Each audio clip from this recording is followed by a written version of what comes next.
너도 나도 다 한다고 한다. 이럴 때가 항상 경계해야 될 때라고 보고 있거든요. 그래서 저는 지금은 좀 약간 그런 기업들은 조금 경계는 해야 된다.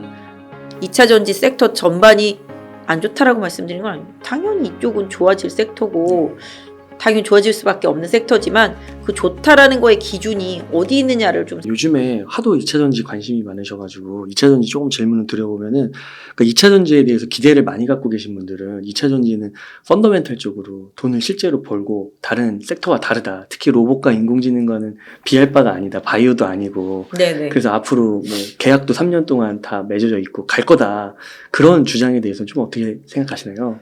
그 논리는 3년 전부터 계속 나왔었던 논리인 것 같아요. 3년 전부터 계속. 왜냐하면 계속 계약 수주 공시를 터뜨리고 그 다음에 셀 업체들은 계속 공장 증설 조인트 벤처 이런 거 계속 터뜨리면서 올라왔고, 그러다 보니까 그 셀 업체들을 납품하는 기업들은 이거 먹을거리가 이만큼이나 늘었네 막 이런 거잖아요. 그런데다 또 미국 안에서만 생산해야 된다라고 생각했던 부분들이 좀 풀려서 뭐 FTA 체결된 쪽으로 내지는 뭐 양극할, 은극할 물질은 뭐 우리나라에서도 해도 되니까 뭐 이런 부분들에서 약간 조금 완화적인 시각들, 그 다음에 테슬라가 작년 연말부터 시작해서 실적 딱 까봤는데 판매 대수가 생각보다 괜찮았네? 이때부터 달리기 시작했거든요. 지금도 계속 가격을 내린단 말이에요. 전기차 가격을 계속 내린다라는 거는 더 많이 팔릴 수 있다라는 거잖아요. 그러다 보니까 이 부분으로 인해서 판매 대수 늘어나고 뭐 시장 확장되고 이런 부분들이 실제적으로 수치적으로 다시 보여지다 보니까 알던 거지만 그러네? 그럼 또 가. 뭐 알던 거지만 세부도 작년 가을 겨울부터 계속 얘기 나왔던 거잖아요. 그랬었는데 위기였었다 생각했던 게 오히려 긍정적으로 나오니까 더 좋아지겠네? 뭐 이런 느낌? 오늘 뭐 SK 아이테크놀로지 정말 100만 년 만에 오른 것 같더라고 보니까. 그러니까 그런 것들도 막 급등 분출하는 것들도 다 이제 그 섹터 안에서 못 올랐던 종목들이 이제 올라가는 부분들인데, 기본적으로 아까 말씀하신 대로 싸냐 비싸냐는 솔직히 시장에서 결정을 해주는 거지 제가 논할 수 있는 부분은 아니라고 생각해요. 뭐 시장을 더 좋게 보고 더 긍정적인 부분들을 많이 보시는 분들은 지금도 싸다라고 말씀드리고 할 수가 있겠지만, 맞아요. 그냥 어떤 면에서 본다라면 3년 동안 주가가 10배 이상 올랐는데 이게 안 비싸? 이렇게 말하는 분들도 분명 있을 거잖아요. 맞아요. 그러면 삼성전자는 지금 싸요 비싸요? 삼성전자는 좀 싼 것 같아요. 그죠? 네. 하이닉스도 마찬가지거든요. 실적이나 뭐 여러 가지 다 자산 가치부터 다 계산해 봐도 너무 싼 건데도 안 가잖아요. 네, 맞아요. 그죠? 그거는 뭔가 삼성에게 시장에서 요구하는 업사이드를 계속 충족시켜 줄 수 있는 부분들이 보여지는 것이 중요하겠고, 또 삼성전자는 그거가 아니라 시장에서 가지는 상징성이 있잖아요. 외국인들이 주식 사면 이거 사고 외국인들이 주식 팔면 그거 팔잖아요. 그러니까 그런 것처럼 지수 관련주들은 단순히 비싸냐 안 비싸냐를 따질 수가 없는 부분인 것처럼 2차 전지도 개인적으로는 그렇게 생각해요. 리튬 관련주들이라든지 전고체 관련주들이라든지 뭐 전구체 관련주들, 최근에 뭐 LFP 배터리 관련 첨가제들 미친 듯이 달려요. 뉴스만 나오면 상한가 가요. 과연 이제 우리가 봤을 때는 그들의 성장성이 나쁜 거는 결코 아니지만, 예전에 봤을 때 너도 나도 리튬 한다, 뭐 너도 나도 지금 뭐 이거 한다, 막 이런 식으로 모두가 좋다고 달겨들 때가 항상 고점이었던 것 같은 느낌이 있거든요. 왜냐하면 예전에 중국인들이 우리나라 막 물밀듯이 와가지고 화장품 업체들이 사방에 매장을 내기 시작하는 거예요. 명동 가면 외국인들이 막 이만한 여행 가방에다가 화장품 담고 막 직접 미국으로 중국으로 붙여주네 마네 막 이러고 난리도 아니었었잖아요. 우리나라 오면 김 사가네 뭐 된장 사가네 난리도 아니었었잖아요. 그리고 화장품 같은 경우 보시면 정말 거짓말이 아니라 지하철 역역마다 샵들이 다 있고 돌아서면은 다 로컬 샵들이 있었어요. 지금 아무리 찾아도 잘 안 보여. 거의 뭐 지금 롭스나 아니면은 올리브영 이런 쪽으로 다 들어갔지. 그리고 웬만한 기업들 같은 경우는 인터넷 판매에 좀 집중을 많이 하면서 비용을 많이 줄이고 있잖아요. 로드샵들이 그때 화랑이었었는데 싹 사라졌단 말이죠. 그런 것처럼 지금 너도 나도 리튬 2차 전지 소지할 거야, 장비할 거야, 뭐 하다못해 무슨 고기 불파 만들던 회사도 막 2차 전지 뭐 한다고 주가가 뭐 맨날 연일 급등하고 막 상한가 가고 막 그러더라고요. 그런 것처럼 제가 봤을 때는 너무 지금 약간 좀 그쪽에 대해서 과몰입되어 있다. 그리고 너도 나도 다 한다고 한다.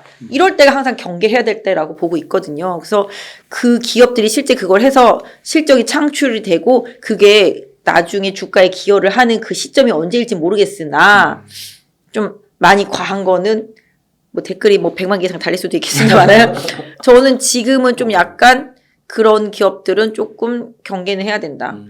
기대치가 분명히 높은 건 사실이겠지만 그거에 비해서 지금 아직 퍼포먼스가 없는데도 불구하고 주가는 너무 선행했다. 이런 느낌? 그러니까 옵션 비슷하죠. 옵션은 주가가 만약에 주가라기보다 옵션은 방향성이잖아요. 이렇게 될 것 같아. 그러면 갑자기 프리미엄이 쫙 붙으면서 오르잖아요. 옵션 가격이.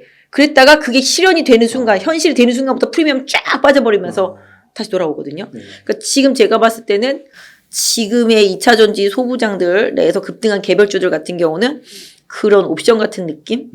미래의 가치를 미리 선제적으로 땡겨와서 그 프리미엄이 지금 거래되고 있는 느낌? 그런 느낌이라고 생각합니다. 뭐 물론 저는 개인적으로 작년에도 뭐 포스코 케미칼이나 지금은 이름 바꿨지만 포스코 퓨처엠이라든지 뭐 포스코 홀딩스 뭐 이런 것들 되게 좋게 보고 이쪽이 시장을 이끌 거라는 생각을 계속 했었지만 그런 부분들이 성장성. 그러니까 제가 봤을 때는 2차전지 소재도 마찬가지고 뭐 다 마찬가지로 좀 대기업들이 다 할 수 있는 부분들이고 결국은 나중에 좀 일정 부분 좀 정리되거나 아니면은 그 기업들이 서로 경쟁 관계가 될 거 아니겠어요. 지금 너도 나도 다 한다고 해서 올랐지만 너도 나도 다 하면 결국은 어떻게 돼요? 가격 떨어지고 네. 공급 늘어나고 그렇죠. 경쟁 심화되고 이런 부분이잖아요. 그러니까 이런 부분들도 좀 고려는 좀 하면서 좀 밸류 이상 많이 오른 종목들 그런 종목들은 조금 경계감을 가질 필요가 있지 않겠나. 뭐 그렇다고 2차전지 모든 종목들이 다 그런 건 아니라고 생각합니다. 뭐 사실 안 오른 것도 엄청 많아요. 구리 동박 섹터나 뭐 분리막 이런 것들 오른 적도 없고 첨가제들은 요새 조금 올랐고 뭐 이런 식이거든요. 그렇기 때문에 안 오른 것도 있고 그 안에서 또 실적이 계속 앞으로 잘 나올 기업들은 다시 평가를 받겠지만 당장 우리가 이거 산업 진출할 거야 뭐 이러면서 아니면 뭐 리튬 광산이랑 계약했어 내지는 뭐 이런 식으로 뭔가 공시를 때리면서 주가만 많이 급등한 종목들은 그냥 무차별적인 매매보다는 좀 꼼꼼하게 살펴볼 필요는 분명히 있다라고 보입니다.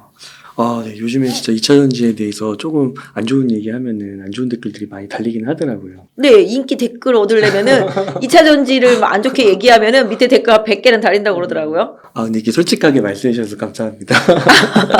아니, 근데 저는 댓글 달고 상관없는데 제가 2차전지를 나쁘게 얘기하는 게 아니라 그냥 그 현상을 얘기하는 거예요. 너도 나도 다 한다고 그랬을 때 그 붐업됐을 때 부분들을 개인 투자자분들이 잘 이용을 해서 수익 실현을 하시는 게 중요하다. 너무 과몰입하다 보면은 결국은 그게 나중에 과다 경쟁, 가격 이하, 가격 내려가고 재살 깎아먹기가 되는 거잖아요. 뭐 물론 2차전지 전기차 시장이 워낙 크기 때문에 괜찮다라고 생각하실 수도 있겠지만 뭐 지금의 그런 시작이 결국은 나중에 우리나라에서만 그렇게 만드는 건 아닐 거 아니에요.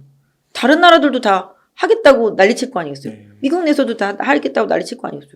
그러다 보면 이제 전 세계적으로 막 그렇게 되는 거 아니겠어요? 소재라는 것들이. 그리고 또 지금 뭐 펫배터리 하는 것들도 계속 거기서 펫배터리 해가지고서 나중에 어느 순간부터 재생산돼서 나오는 재료들이 나오다 보면 신규로 뭔가 그걸 하려고 했던 사람들은 가격이 떨어질 거 아니겠어요? 그 펫배터리에서 나오는 그 소재들의 가격들이 분명히 있기 때문에 양도 있기 때문에 그렇기 때문에 분명히 제가 봤을 때는 뭐 물론 펫배터리 리사이클링 산업은 중요하다고 생각합니다.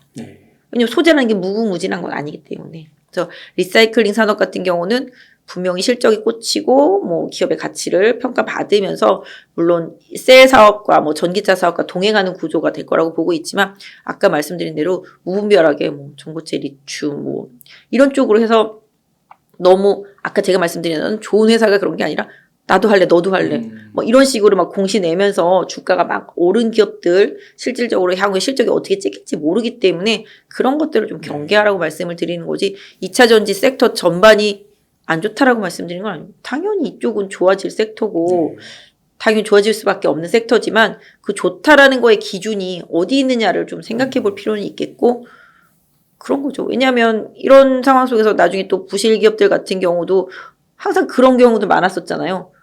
항상 새로운 산업이 생기면 주총하고 나면 밑에다가 우리도 뭐 이거 2차 전지 사업 뭐 이렇게 추가 투자 있잖아요. 그 사업 회사에서 하는 사업에 그 넣잖아요. 한 줄씩.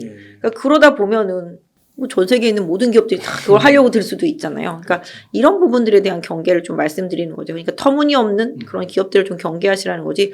주요 종목들 실제적으로 실적이 나오고 글로벌에서 점유율이 있고 리딩을 할 수 있는 기업들 같은 경우는 꾸준히 관심을 갖는 건 당연히 좀 필요하다고 봅니다. 그 이게 대장들이 너무 많이 오르니까 좀 들어가긴 좀 뭐하고 하다 보니까 계속 좀 주변에 안 오른 거를 이렇게 보다 보면 계속 그렇게 하다 보면 실적도 이제 안 찍히고 말씀하시는 그런 위험한 기업들에 좀 투자를 하게 되는 것 같기도 하고요. 그러니까 저는 진짜 좀 놀랐어요. 제 고객들 어르신들이 저보다 더 많이 알아요. 2차전지 소재주들을.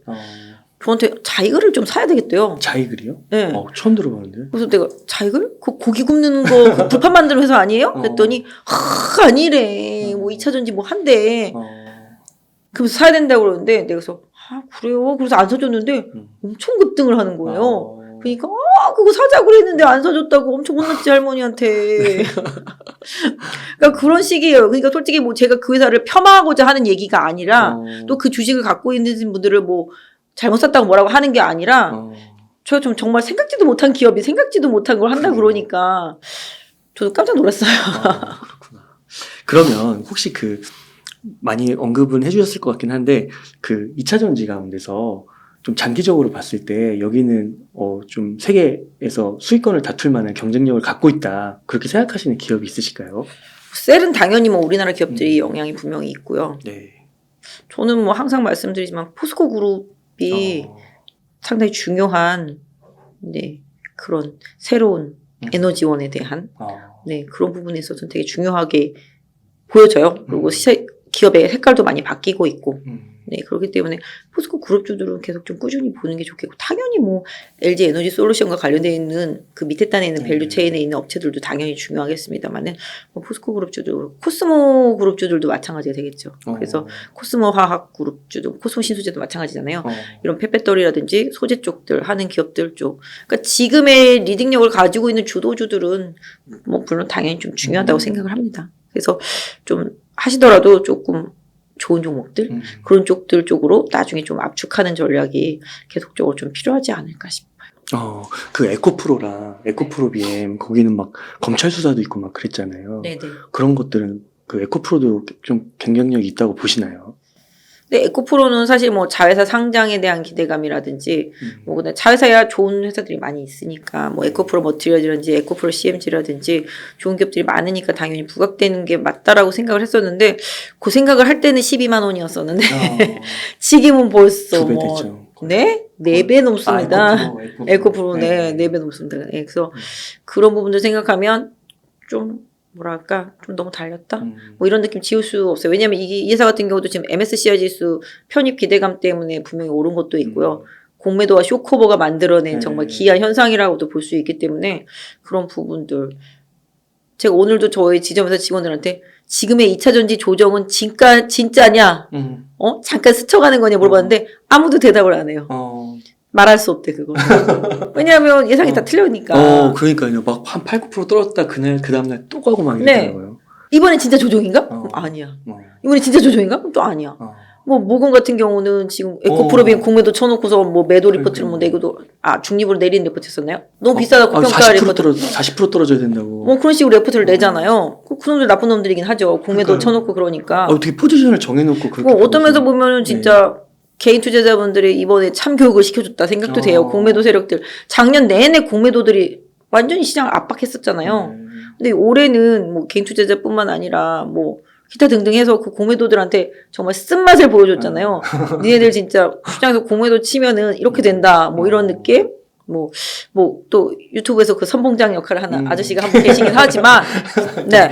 그래서 궁극적으로 공매도들이 올해는 진짜 좀 쓴맛을 봤다. 아무튼 제가 봤을 땐 공매도는 진짜 맛 좀 봐야 되는데, 다른 섹터에서도 뭐 이거와 못지않게 다른 현상도 나올 수도 있으니까, 새로운 또 공매도 쳤던 그런 쪽에서 진짜 좀 쓴맛을 계속 좀 볼 수 있는 환경이 된다라면은 올해는 개인 투자자분들한테 그동안 고생시켰던 한 3년 동안 고생했던 종목들이 좀 새롭게 다른 주가의 흐름을 좀 보일 수도 있지 않을까. 근데 모르겠어요. 근데 이게 업황이 좋은데도 불구하고 공매도를 치고 안 좋다라고 얘기하면서 뭔가 수익을 얻으려고 했던 사람들은 진짜 이번에 된통 당한 거잖아요. 그러니까 사실 그런 것들을 미리 이제 감지하고 안 좋은 업황 쪽에 공매도를 많이 쳐놨겠죠. 그런 상황 속에서 갑자기 좋아지는 현상들이 나타나면 뭐 뜨끔할 수밖에 없는데 뭐 사실 에코프로 같은 경우는 공매도 쳤는데 매수 들어가.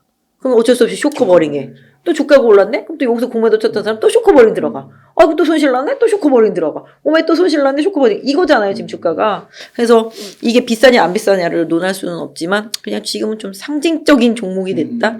뭐 2차 전지계의 정말 상징적인 종목이 됐다라고 말씀드릴 수 있을 것 같아요. 그래서 비싸다 싸다는 제가 지금 말씀드릴 수도 없고 저는 상대적으로 좀 실적 대비해서 좀 못 오른 종목들 이런 종목들은 계속 2차 전지 내에서 관찰 필요하겠고 관심도 필요하겠다 좀 말씀드릴 수 있을 것 같아요. 그 주가 급등 부분 빼고 기술력 측면에서는 에코프로 BM 괜찮다고 보시나요? 에코프로 BM이요? 네, 뭐 에코프로도 마찬가지고 사업 활동이나 이런. 그럼요. 네네네네. 보시고요. 지금 2차 전지라든지 2차 등등 이런 새로운 에너지와 관련되어 있는 쪽에서는 당연히 좀 좋다라고 생각합니다. 뭐 그래서 상대적으로 최근에 에코프로 BM 이렇게 올랐는데 LNF는 하나도 오른 게 없네. 그러면서 많이 올랐었잖아요. 비교를 하다 보니까. 그래서 저는 뭐 그 에코프로 기업 자체는 그 자회사들이 워낙 좋기 때문에 페페토리를 비롯해서 너무 좋기 때문에 뭐 하나하나 따져본다라면은 좋은 기업이라고 생각합니다.